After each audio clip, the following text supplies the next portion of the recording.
দেখুন, গতকাল বাংলাদেশের পরিস্থিতি আপনারা সবাই জেনেছেন এবং আমরাও সেদিকে নজর রেখেছি। দিল্লির সাথেও আমি কন্টিনিউয়াস আমার যোগাযোগ আছে এবং আমি সবার সাথেই আমি কথা বলেছি। এখানে আপনারা এর মধ্যে হয়তো বা খবর পেয়েছেন, আমাদের চিফ সেক্রেটারি, ডিজিপি এবং আসাম রাইফেলস, বিএসএফ, অন্যান্য যারা আছেন সবার সাথে আমার কালকে একটা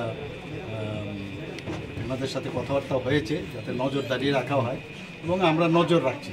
দিল্লির সাথেও আমার কথাবার্তা হচ্ছে। তো এইগুলো যখন দিল্লির থেকে যে নির্দেশ আসবে সেই দিকে আমরা কাজ করব। এখন আমরা বলে দিয়েছি সমস্ত যে বর্ডারগুলো আছে যাতে কেউ না আসতে পারে সেই ব্যবস্থা আমরা করছি। এই মুহূর্তে আমরা কাউকে অ্যালাউ করছি। বিএসএফ তো বর্ডারে পাহারা দিচ্ছে, এছাড়া পুলিশ নিয়ে কোনো ট্যাক্স ফোর্স বা পুলিশের আলাদা কোনো দায়িত্ব? না, তো আমি বললাম তো ডিজিপি সাহেবের সাথে কথা হয়েছে, তো ইন্টেলিজেন্ট ডিজিপি ওনার সাথেও কথা হয়েছে, বলা হয়েছে যে কোঅর্ডিনেশন করার জন্য।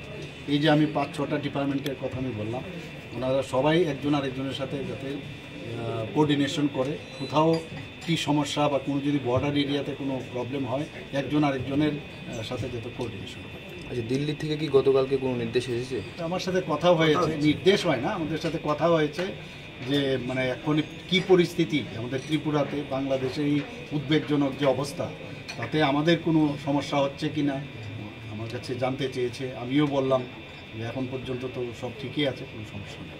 স্যার, বাংলাদেশে কিছু হিন্দুদের বাড়িতে আগুন দেওয়া হচ্ছে, মন্দির, এই বিষয় নিয়ে আপনার কি বলেন? না, এগুলো তো হওয়া বাঞ্ছনীয় না।